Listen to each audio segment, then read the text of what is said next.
Buenas tardes, querides viejes lesbianes, abducides, zurdes, de etnia mapuche y disforia de género, y bienvenidos al Club de los Lectores Muermos. A mi lado encontrarán un resumen de los apartados del vídeo de hoy para que puedan saltarse a la sección que les resulte más interesante. En concreto, en el apartado de temas encontrarán referencias al camino hacia la iluminación, a lo que en nuestras vidas constituye verdad e ilusión, a la búsqueda de la satisfacción y cómo ello influye en la felicidad humana.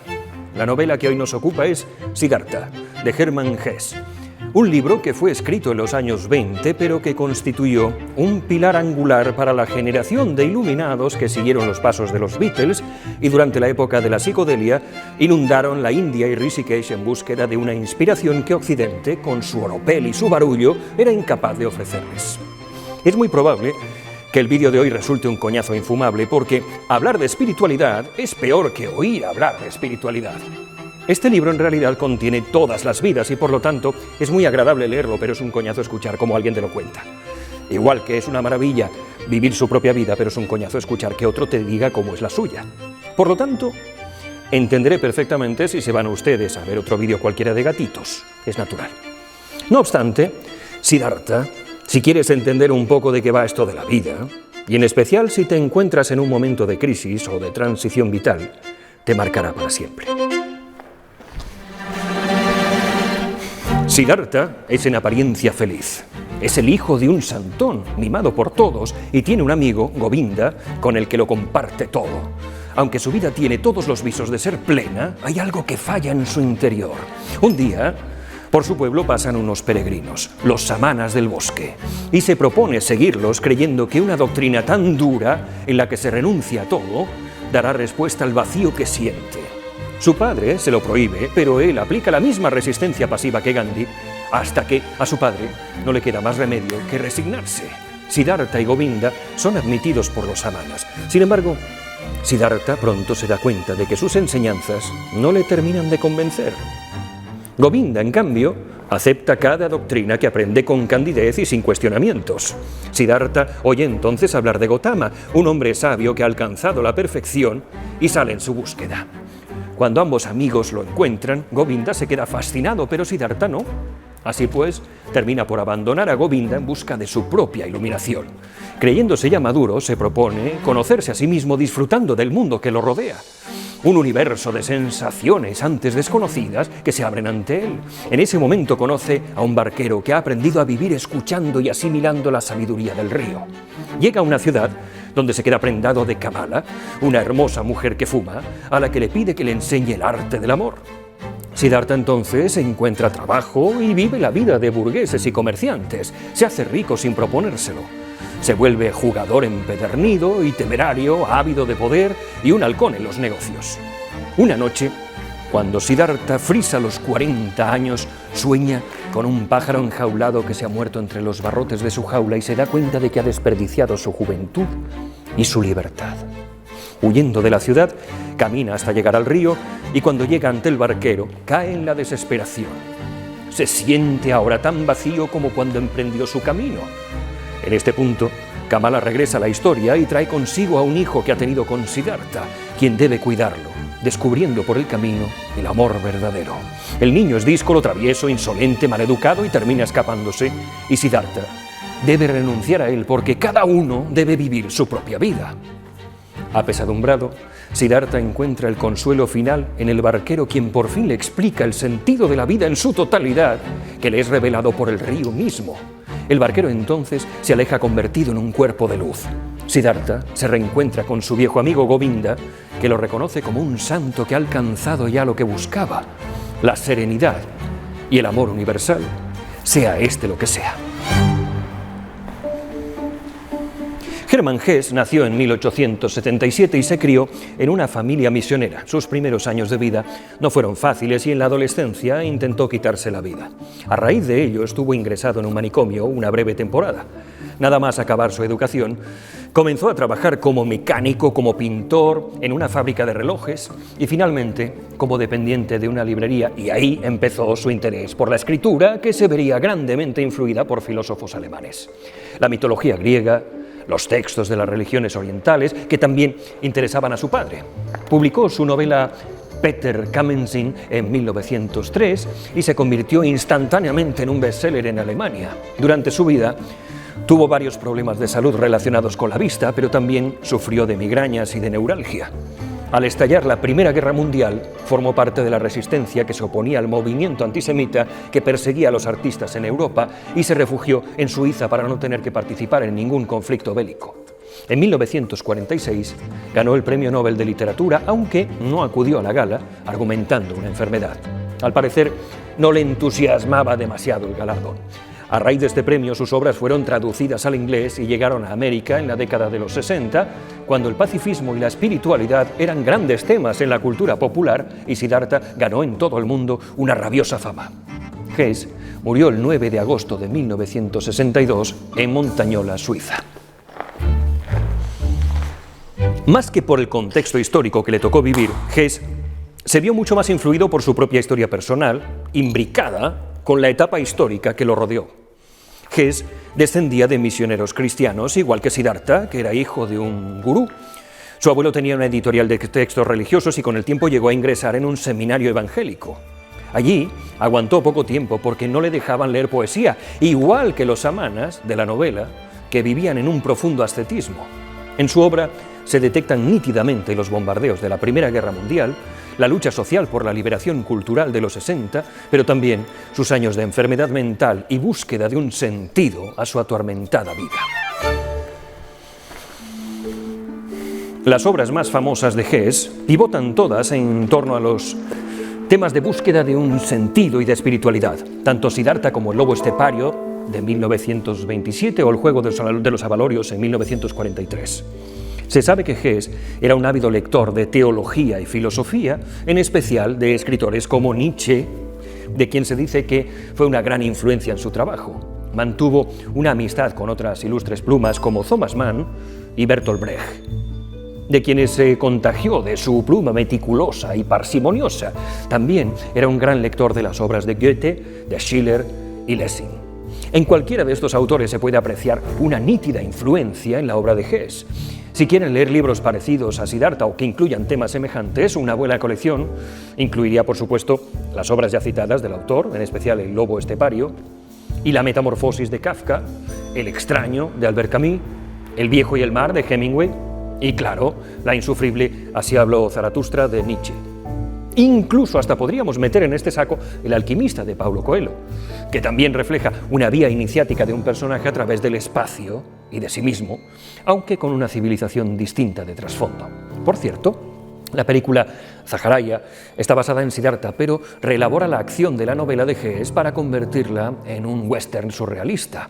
Los personajes transmiten el mensaje de espiritualidad y pacifismo bajo la apariencia de criminales ineptos y músicos. Una adaptación más precisa de la novela se realizó en 1972 de la mano de Conrad Rux, interpretada por Shashi Kapoor. Pero no vale la pena dedicarle ni un segundo más. Si quieren profundizar en la historia de Buda contada para occidentales de un modo fácil de entender, mi recomendación es el film de Bernardo Bertolucci en el 93, El pequeño Buda. Espiritualidad. Toda persona tiene espiritualidad. Todo lo que mueva o exprese su espíritu o energía interior es parte de su espiritualidad. En cierto sentido, su espiritualidad se expresa en todos los aspectos de su vida personal y pública. Es tan solo una parte de lo que eres, entretejido y expresado a través de cada pensamiento, sentimiento y acción. Hay muchas definiciones de espiritualidad. Cualquiera de ellas puede ayudarnos a entender esta parte importante pero misteriosa de la vida. Espiritualidad puede significar encontrar o dar algún tipo de significado a tu vida. Todos lidiamos con temas como la identidad, el sufrimiento, la esperanza.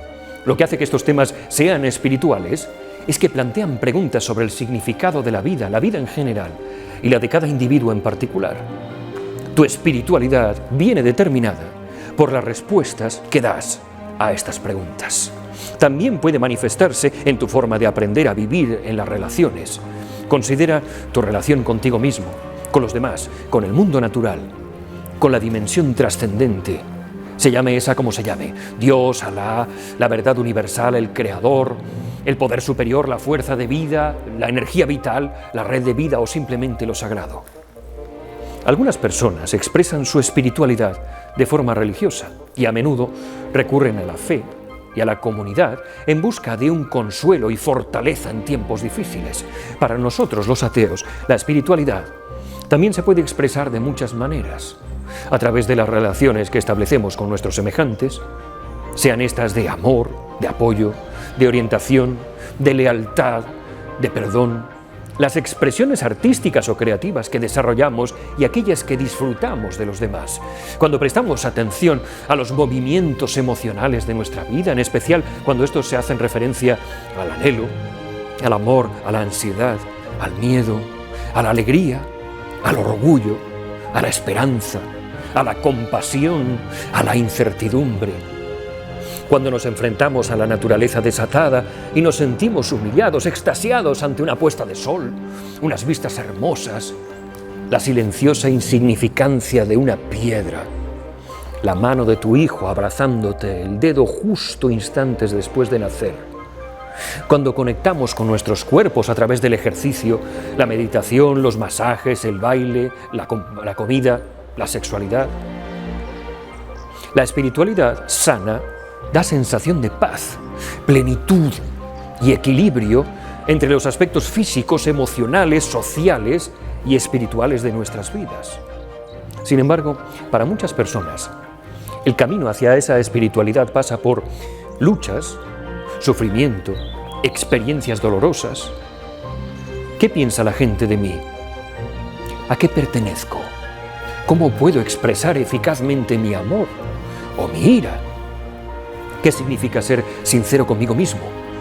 ¿Qué depara el futuro? ¿Qué significa para mí vivir y morir? La mayoría de los miedos detrás de estas preguntas están arraigados de una forma u otra en el miedo a lo desconocido, un miedo a áreas de la vida sobre las que no parece que tengamos ningún control. Sin embargo, los miedos pueden verse como invitaciones para abrirse a los recursos y las profundidades del espíritu, al apoyo, al amor de otros, que están luchando ellos también por vivir de forma significativa, ese no sé qué de la vida que está más allá de todos nosotros. El núcleo central de este libro pretende dar respuesta a una pregunta complicada que suele plantearse cada ser humano cuando alcanza la madurez. ¿De qué forma puedo hallar la felicidad que proporciona la plenitud? Para encontrarla, Siddhartha emplea una vía iniciática que es la espina dorsal de la novela. En la ciudad donde nació Siddhartha, los brahmanes, los sabios y los jóvenes practicantes de la vía brahmánica intentan encontrar el camino a la iluminación. Siddhartha se ha criado escuchando a los maestros brahmanes, pero ha llegado a la conclusión, basándose en el hecho de que ninguno de los brahmanes ha alcanzado esa iluminación que persigue, de que este camino no parece ser el más indicado. En la búsqueda de la iluminación, Siddhartha adopta distintos estilos de vida. Primero, la filosofía ascética de los samanas, que renuncia a toda necesidad física. Pero Siddhartha considera que la búsqueda de la iluminación a través de las enseñanzas de otros es imposible. Cree que necesita la experiencia más que la enseñanza. Va a la ciudad y sigue el camino de los que se rigen por el dinero, el desenfreno, el amor y los deseos de otro mundo, las cosas peculiares que la gente de la ciudad se pasa la vida anhelando. La ansiedad que encuentra en la ciudad lo lleva al río, donde conoce al barquero, el humilde servidor del río, y este le explica todo lo que se puede aprender del río. Solo entonces es cuando Siddhartha se da cuenta de que el río es como la vida, que está en todas partes y siempre vuelve a sus orígenes. Nace como una persona, tiene un objetivo, se retuerce hasta conseguir sus fines, corre con prisa, se vuelve perezoso, languidece, se convierte en vapor, sube al cielo y se convierte en río otra vez hasta su próximo fin. El río es la música de la vida. Todos los fines, los sufrimientos, los placeres, todo eso es el río. como la vida de las personas y de las cosas, el río representa la perfección, la paz, la felicidad. Pero solo se puede entender el río viviéndolo. El camino de Siddhartha hacia la iluminación puede y debe considerarse como una metáfora del proceso de maduración del individuo. Combina el aprendizaje de los demás y del mundo natural con una dosis de obstinación y desobediencia y la experiencia del mundo por sí misma. Por ese motivo, el libro resulta tan poderoso y por ese motivo, tantas personas se identifican con el protagonista y su camino iniciático. Es una descripción de nuestro propio camino hacia la madurez. Yo mismo lo tenía todo en mi Galicia natal. Decidí progresar, me fui a la ciudad, como Siddhartha, y allí viví el desenfreno, la opulencia y también la dejé atrás por un gran viaje que me contestó que la belleza del mundo consiste en las pequeñas cosas que están todas interrelacionadas. Y aquí estoy, en una isla mediterránea, asistiendo a mi propia decadencia mediocre, pero mucho más pleno de gracia que en cualquier otra etapa de mi vida. Estoy convencido de que cada lector de Siddhartha encontrará paralelismos semejantes con su propia vida. Al otro lado tenemos otro estilo de aprendizaje. Govinda, el amigo de Siddhartha, que se queda con el gurú, sigue un camino que lo deja siempre a la sombra de otro, primero de Siddhartha, luego de Gotama. Govinda siempre se acurruca en las enseñanzas de otros como si fueran un refugio del mundo. El camino de Govinda, de constante dependencia de los demás, pone en relieve la independencia del viaje de Siddhartha y el fracaso de Govinda en alcanzar la iluminación en comparación con el éxito de Siddhartha. Y muestra que ese camino recorrido, el camino personal, es el que conduce a la liberación. Por otro lado, a través de su hijo, Siddhartha llega a comprender los vínculos humanos y todo su poder, así como el sufrimiento y la devoción de su propio padre. Al tener que hacer él mismo un sacrificio y desvincularse de su propio hijo, Siddhartha se conecta con la tierra, con el amor y con la conexión que antes había tratado de eliminar de sí mismo de una forma que no había hecho antes. Esto plantea una interesante posibilidad para el camino de la iluminación, que solo cuando Siddhartha continúa con el ligado familiar y el ciclo vuelve al vínculo paterno, obtiene la iluminación espiritual mucho más humana y terrenal que la iluminación divina. Dirección e indirección. Parte de la enseñanza que nos proporciona este libro es que la liberación proviene de elevarse por encima de los ciclos y los círculos de la vida mundana. A lo largo de la novela, las experiencias cíclicas se consideran negativas.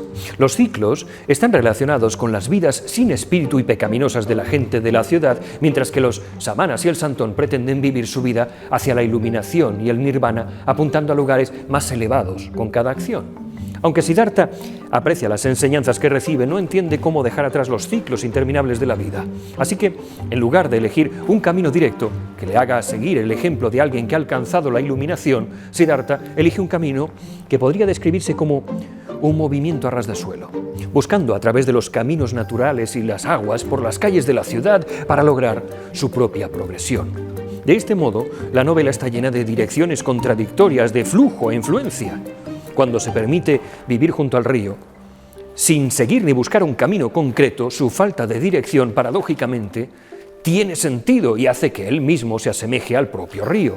El río parece fluir en una dirección y en otra, caer por un acantilado como una cascada, detenerse y divagar sin que el tiempo cambie, sin que nunca empiece ni termine. Es la visión de esta totalidad la que aporta luz al pensamiento de Siddhartha y el propósito de su vida errante. La iluminación siempre se ha asociado con la altura y el viaje hacia arriba, pero la búsqueda de Siddhartha muestra que la iluminación no consiste en ascender por encima del resto del mundo, sino en reconocer la igualdad con él. Convenientemente, la novela termina con Siddhartha cara a cara con su amigo de la infancia, no por encima de él, sino a su lado. Satisfacción e insatisfacción. La novela comienza con una descripción de toda la buena fortuna de Siddhartha, pero a pesar de todo, lo que lo distingue es que está insatisfecho, creyendo que ha aprendido todo lo que sus mayores podrían enseñarle. Es este hambre de utilizar su potencial por completo y conocer la verdad absoluta lo que impulsa cada etapa de su personaje. Y la insatisfacción que encuentra a cada paso es lo que lo anima a seguir adelante. El libro parece decir que la insatisfacción puede ser algo bueno, una luz que nos guíe hacia el siguiente paso de nuestro viaje. Prueba de ello es que cuando finalmente alcanza la iluminación, experimenta lo contrario de la insatisfacción. Experimenta una profunda aceptación y satisfacción con todo. Verdad e ilusión. Quizá la enseñanza más valiosa de Siddhartha tenga que ver con la verdad y la iluminación. La iluminación buscada por todos los personajes espirituales del libro no es solo un sentimiento de paz con el mundo, sino una especie de sabiduría, un conocimiento y aceptación absolutos de las cosas. Pero esta verdad se le escapa a la mayoría de los que la buscan. Algunos buscan en la enseñanza de otras personas más sabias, como Govinda, pero siempre están a la sombra de la iluminación de otra persona y nunca parecen alcanzar la suya propia. La verdad real se encuentra en los momentos de conexión y realización con el mundo natural. En cada momento crítico de su viaje, Siddhartha encuentra una parte de la verdad. La naturaleza del ser, compuesta por sus antepasados, su padre, las múltiples caras de la humanidad, aparecen como una visión ante él. La conexión de todas las cosas también se presenta como pura y verdadera, con la imagen de la piedra que es a la vez tierra, animal y todas sus encarnaciones. En el mundo de Siddhartha, muchas de las cosas son calificadas de ilusiones, de trucos, el amor, la riqueza, el deseo, especialmente los pensamientos y las opiniones. Al final del libro, Siddhartha confiesa a Govinda que no debe tomarse las explicaciones de su filosofía al pie de la letra, sino que debe intentar comprenderlas con su propia experiencia, porque las explicaciones están hechas de palabras, y siempre hay algo estúpido y vergonzoso al intentar explicar algo con palabras. La verdad real no proviene de buscar el conocimiento o evitar la ilusión, sino de aceptar ambas cosas. Siddhartha llegó a mí en los años 90, cuando seguramente no estaba preparado para entenderlo o para valorarlo, porque en aquella época yo no había vivido todavía las vidas de Siddhartha. Es muy posible que incluso ahora no haya llegado a las conclusiones a las que ha llegado usted, que seguramente sean más válidas para usted que las mías. Al fin y al cabo, yo soy tan ignorante como todos ustedes, y a lo único que aspiro es a encender en ustedes la llama de la duda. Al tratar tan profundamente temas axiales, como son los ciclos vitales, no es una novela que deba leerse por compromiso o por obligación. Tiene que llegar a ti. Debes adentrarte a ella con curiosidad y dejar que fluya en tu interior para que realmente cumpla su propósito. Ayudarte a encontrar la paz que proporciona la espiritualidad y la madurez. Tiene además la particularidad de que seguramente, si lo lees en cada década de tu vida, te aportará cosas distintas. En la actualidad, Siddhartha puede ser una buena forma de escapar del ruido con el que nos castiga nuestro día a día y servir de refugio y oasis para lo agreste de nuestro mundo. Siddhartha juega con nuestros sentidos y nuestra percepción del mundo, abriéndonos paso a una filosofía distinta de la vida, más pura, más espiritual, más natural, más sincera y seguramente más enriquecedora. Hasta aquí el Club de los Lectores Muermos de hoy. Intenten ustedes ser felices y si no lo consiguen por métodos convencionales, recuerden que el siguiente libro es Juan Salvador Gaviota. Hasta entonces, bendiciones y buenas noches.